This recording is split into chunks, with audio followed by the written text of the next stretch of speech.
Assalamualaikum warahmatullahi wabarakatuh. Selamat pagi untuk semuanya para pecinta rasta dimanapun Anda berada.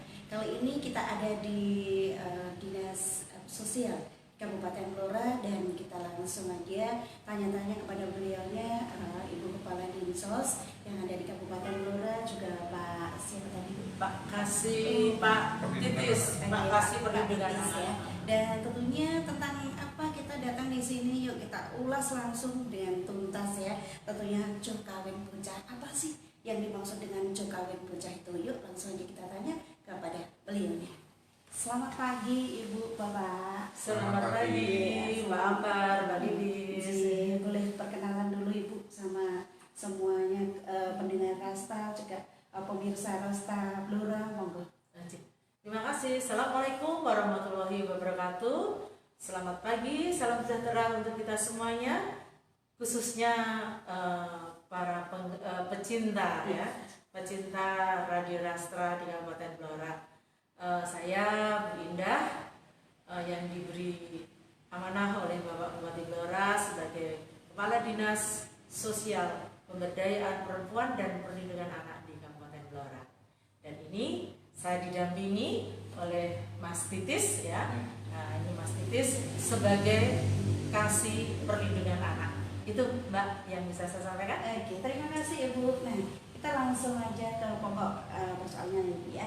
Gimana Bu, boleh dijelaskan apa yang dimaksud dengan jo kawin bocah? Monggo. Oke, terima kasih. Jadi begini,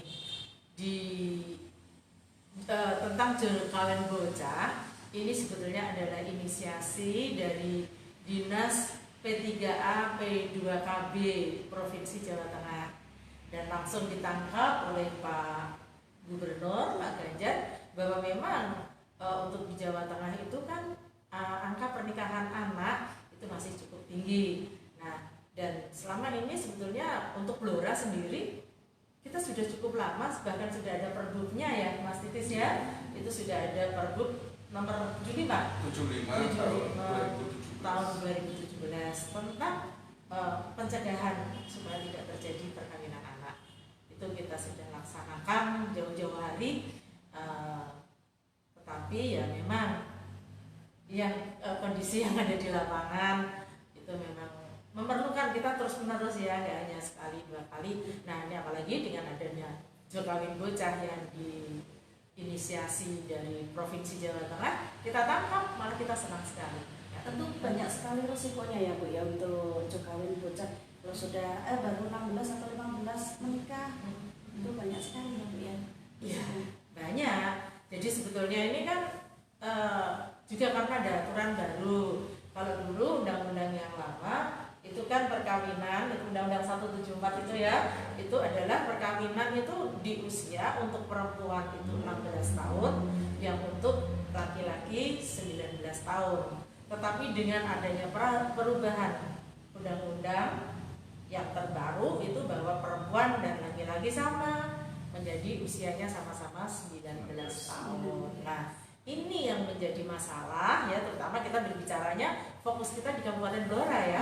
Nah, dulunya kan ketika sudah memasuki usia 16, 17, 18 kan sudah tidak ada masalah. Mereka sudah diperbolehkan. Tetapi dengan aturan undang-undang yang baru, mereka harus 19 tahun. Akhirnya melonjaklah angka itu.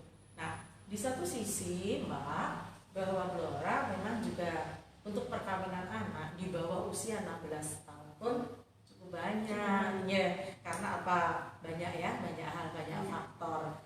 Satu, masyarakat di pedesaan biasanya di desa ya, karena pengetahuan, karena pendidikan yang terbatas, yang kurang, mereka jauh dari kota ya, mereka berada di hutan, apalagi kita tahu kan bahwa Blora itu kan 49,9% wilayah hutan, sehingga desa-desa ada di hutan. Mereka kurang hiburan, kurang pengetahuan, pendidikan pun terbatas. Sehingga ketika mempunyai anak perempuan yang sudah akil balik, yang sudah menstruasi, mereka menganggap, aduh ini sudah waktunya anakku nikah, kan gitu kan. Yang kedua, faktor ekonomi. Di pedesaan bagaimana kita berat sekali kan kehidupan. Nah, kalau mereka punya mantu, paling paling tidak bisa membantu di dalam perekonomian. Orang tua lepas, ya kan? Dari tanggung jawab anak wedok sama senepek, gitu. Nah, kemudian selain itu juga faktor ya kebudayaan, bahwa tadi anakku wis akil balik sudah mulai dianggap dewasa kalau sudah menstruasi, gak segera nikah dianggap nanti perawan kaset, dianggap perawan dan sebagainya.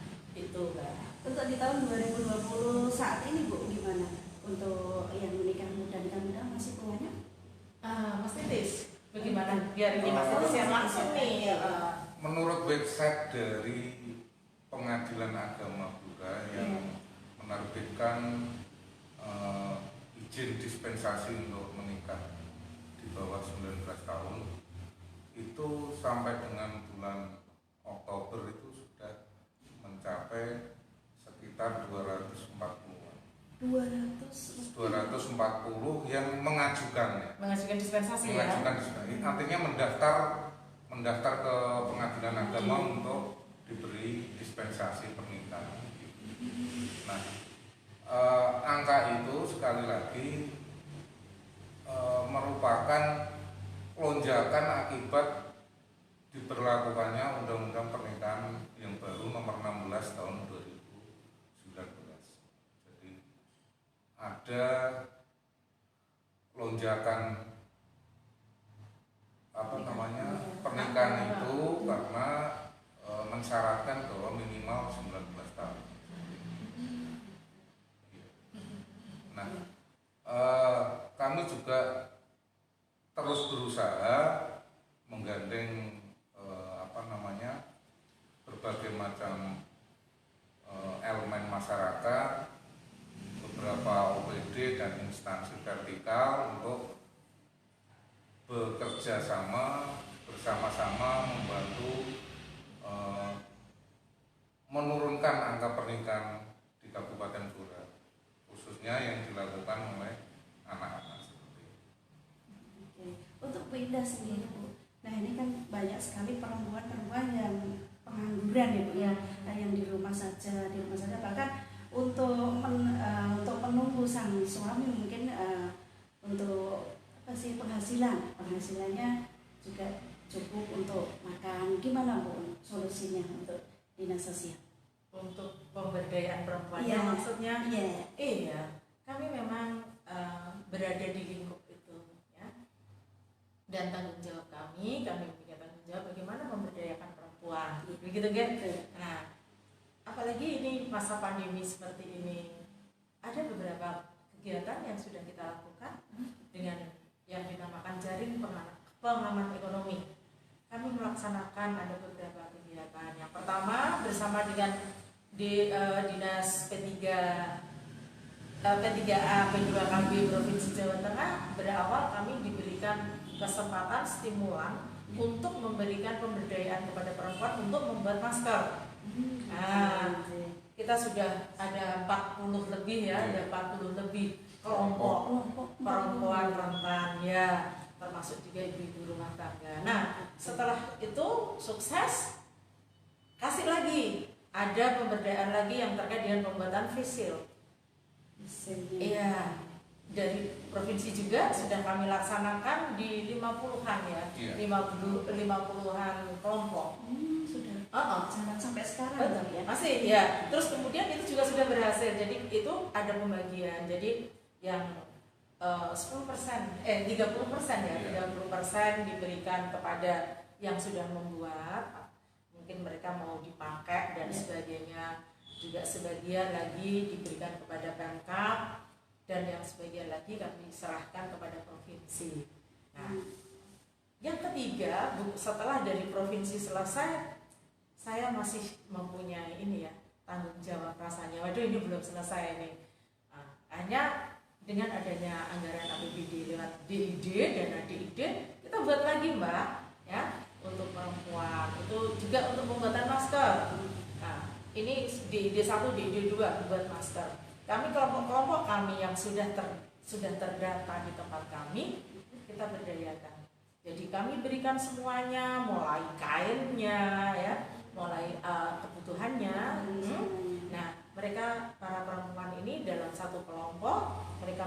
maskernya 1.500 kalau nggak salah ya, Satu kelompok. satu kelompok 1.500, dan kita ada kalau nggak salah juga kembali ke 40-an lagi itu tadi ya, 40 lebih, 48 kalau nggak salah ya.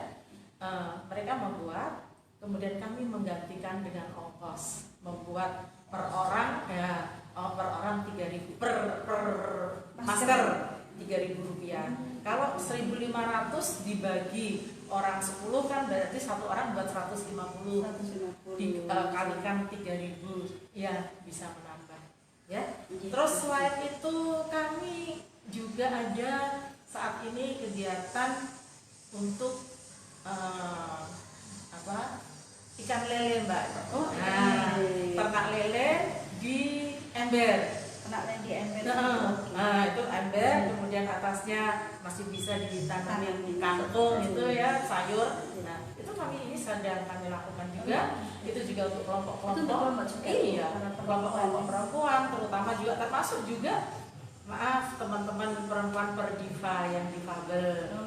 Kami berikan, termasuk juga untuk non sewu X yang pernah menderita kusta ada di daerah wilayah di Kunduran, itu ada kelompok wanita yang membuat di sana. Sudah jalan ya Bu ya? Ini sedang kami masih proses juga. Itu mereka kalau yang di Kunduran kita berikan support untuk pembibitan jamur tiram. Jamur. Iya. Nah, kemudian yang ODF ya, ini HIV mantan, HIV AIDS, kami juga perempuan-perempuan yang seperti itu yang selama ini mereka terpinggirkan ya, ini kami rangkul mereka. Ada juga disabilitas yang ada di Jepang, itu juga gitu. Jadi kami memberikan apa yang mereka butuhkan, mereka membuat anyaman. Oke, apa yang mereka butuhkan, hal-hal seperti itu. Memang Mbak, karena anggaran kami kecil ya, belum bisa semuanya kita rangkul, tetapi paling tidak kita sudah berusaha bagaimana perempuan itu bisa mandiri, tidak hanya bergantung kepada suami begitu.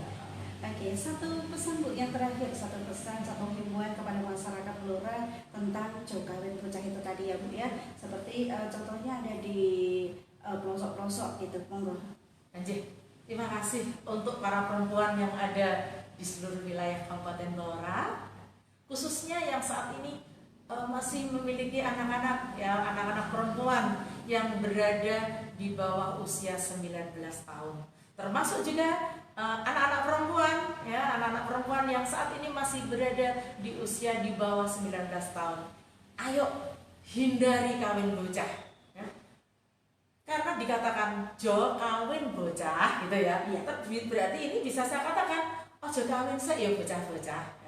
Saya juga bisa katakan jo kawin bocah, untuk siapa orang tuanya, kasih tahu anak-anak perempuan, mari kita maju. Raden Ajeng Kartini sudah memberikan lampu yang luar biasa untuk kita semua. Perempuan, biarkan mereka juga beri kesempatan untuk mendapatkan pendidikannya. Mereka bisa bermain karena masih usia remaja, ya kan? Kalau mereka sudah menikah di usia anak, resikonya banyak. Masih usia muda, masih kepengen berkumpul dengan teman-temannya, tetapi harus nikah, ya kan? Setelah itu punya anak, siapa yang ngomong akhirnya ibunya lagi, simbahnya yang akan menjadi beban lagi. Nanti belum lagi mereka sama-sama anak, yang laki yang perempuan masih sama-sama anak, akhirnya bertengkar. Kalau udah bertengkar larinya kemana? Perceraian, sehingga angka perceraian pun akan tinggi. Sehingga harapan kami, rahim perempuan ketika dia masih anak-anak, masih belum kuat, ya kan? Resikonya terlalu banyak, akan menimbulkan banyak kelahiran yang cacat, kemudian ya terjadi stunting tadi ya karena kurang gizi. Nah, banyak hal resiko yang berat. Sehingga harapan saya dari Dinas Sosial Pemberdayaan Perempuan dan Perlindungan Anak berharap warga Blora, ayo kita berikan perempuan-perempuan kita menjadi perempuan-perempuan yang mandiri dulu, perempuan yang kuat dulu, baru mereka boleh menikah ketika sudah berusia 19 tahun minimal. Begitu Oke, Mbak Ambar, Mbak Lilis yang bisa kami sampaikan, dan saya berharap suara saya terdengar sampai di pelosok-pelosok desa yang ada di Kabupaten Blora, dan tidak hanya terdengar tetapi juga direnungkan oleh para wanita, para perempuan. Begitu yang Oke, bisa terima saya kasih. sampaikan. Terima kasih sekali Bu Indah dan Mas Titis. Mungkin Mas Titis mau menambahkan sedikit mungkin, monggo untuk himbauannya. Terkait dengan Jokawi Puncak, pesan untuk anak-anak di seluruh pelosok Kabupaten Blora, sebelum berumur 19 tahun jangan menikah. Sekali lagi, sebelum berumur 19 tahun jangan menikah. Persiapan daripada menyesal di kemudian hari. Terima kasih. Oke, terima kasih sekali Mas. Terima kasih. Oke, para pecinta rasa dimanapun Anda berada, sampai di sini dulu kita bincang-bincangnya bersama Ibu Indah dan Pak Titis ya di kantor Dinas Pertanian Kabupaten Blora. Dan tentunya salam segar waras, semoga sehat selalu untuk Anda semuanya dimanapun Anda berada. Kami Mutiara Petani Pira, kami menghibur petani makmur. Wassalamualaikum